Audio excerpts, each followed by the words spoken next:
나라 빚이 1100조를 돌파했답니다. 1월에서 8월달까지 나라 살인도 66조가 적자라고 하는데, 지금 현재 이러한 상황인데도 윤석열 정부 아래 추경호 경제부총리가 무슨 짓거리를 했습니까? 대기업들, 재벌들 법인세 깎아줬고요. 다주택자들 부동산 세금 깎아주고, 계속 기득권들, 가진 자들, 있는 자들을 위해서 세금을 줄여줬어요. 그러다 보니까는 살림이 66조가 펑크가 난 거예요. 그냥 일을 제대로 안 한 게 아니라 일을 대놓고 부자들을 위해서만 한 거예요. 서민들에게는 그냥 지옥을 선사하는 거죠. 앞으로 부담을 더 지우는 겁니다. 택시비 오르고 버스비 오르고 지하철 요금 오르고 가스비, 전기세, 수도세, 뭐 각종 공과금 전부 다 올리는 거예요. 이제 시간이 지날수록 각 지방에 뭐 고속도로 같은 데도 이제 보수 안 해가지고 이제 길이 움푹 패이고 뭐 이런 게 이제 허다하겠죠. 지방 도로에 저기 가로등에 불 꺼져 있는 것도 예사고, 뭐 지방 공무원들 뭐 월급이 밀린다 뭐 이런 얘기도 나올 수 있고요. 뭐 지하철 뭐 민자 아니면 민자 고속도로 엄청나게 늘어나고 고속도로 톨게이트 비용 늘어나고 이래저래 서민들 월급쟁이들의 이제 세금은 더 늘어나겠죠. 얼마 전에 제가 뉴스를 본 게 담배값 이제 호주에 밀수하려다 걸렸는데 말보로 한 값이 한국에서 뭐 4,500원, 5,000원 하면 호주에서 33,000원인가 4,000원인가 이렇대요. 한 8배 정도 차이가 난대요. 그 뉴스를 보면서 무슨 생각이 들었냐면, 나중에 한국에서도 담배값 무지하게 올리겠구나. 지금 5,000원인데 1차적으로 한 8,000원, 9,000원 가고, 그 다음에 뭐 12,000원, 15,000원 가고, 그 다음에 2만원 가고, 25,000원 가고, 3만원 가고, 뭐 그렇게 가겠구나. 뭐 소주값, 맥주값도 마찬가지고요. 뭐 소주값, 맥주값도 뭐 최근에 또 오른다고 하더라고. 이제 뭐 안 오르는 게 없는 거죠. 계속 오르고 또 오르면 사람들의 삶이 더 이제 쪼이는 거죠. 어떻게 지내야겠습니까? 보통의 사람들 이제 지인들 만나가지고 삼겹살에 소주 한잔 못하는 거죠. 돈이 없어서 못하는 거예요. 더 빡빡해지는 거예요. 답이 없는 거예요. 이제 그러고 사는 거죠. 앞으로 어떻게 지내겠습니까? 어떻게 살아가야 되겠습니까? 뭐 그냥 그저 막막한 거죠. 막막하고 깝깝하고 그냥 황당할 뿐인 거죠. 이제 이렇게 살아가는 겁니다. 어쩌려고 저러는 걸까?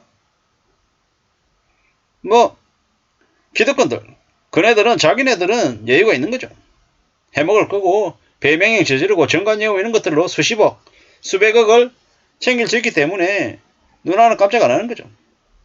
전혀 눈치 보는 것도 없고 두려운 것도 없는 거예요. 그게 그네들의 삶인 거예요. 서민들만 보통 사람들만 힘든 거지 대부분의 그네들은 뭐 일도 아쉬울 거 없는 거죠. 씁쓸하죠. 앞으로 한국이 25년 만에 일본에게 경제 성장률도 이제 뒤처지죠. 2023년 이미 올해 일본보다 한국이 경제 성장률이 낮죠. 한국의 경제 성장률이 일본보다 낮아지는 건 외환위기 때인 1998년 이후 처음이죠. 26년, 25년 만에 벌어지는 일입니다. 앞으로요, 한국은 저성장과 고물가, 고금리의 상황을 당장 피해 나갈 수 없다는 겁니다. 미국은요, 2023년 올해 경제 성장률이 2.1%, 그리고 내년에 1.5%, 이렇게 되게 전망치가 좋아져 있죠. 한국만 매우 안 좋은 겁니다. 한국의 나라 살림 적자가 저렇게 심하다. 저런데도 대기업들, 재벌들 세금 깎아준 추경호 경제부총리, 윤대지, 윤석열 이놈의 정부는 서민들, 보통 사람들에게만 부담을 더 지우는 거다라는 겁니다. 뭐 문재인 때 뭐 복지하고 코로나19 위기 대응 때문에 확장 재정해가지고 국가 채무가 대폭 늘어나긴 했죠. 좀 너무 나쁜 거죠. 근데 이제 올해 들어가지고 국채이자 부장, 뭐 세수펑크 이런 것들 때문에 더 겹쳤죠. 문재인 때 완전 잘못했고 또 지금은 지금대로 또 계속 문제가 되어가고 있다는 겁니다. 애시당초 문재인을 잘못 뽑았다는 생각도 들고, 그리고 지금은 지금대로 또 잘못 뽑았다는 생각이 들고, 뭐 어떻게 되는 걸까요? 국가 채무도 너무 급격히 늘어나는 것 같고 저로 인해서 저 충격을 나중에 어떻게 감당하게 될까?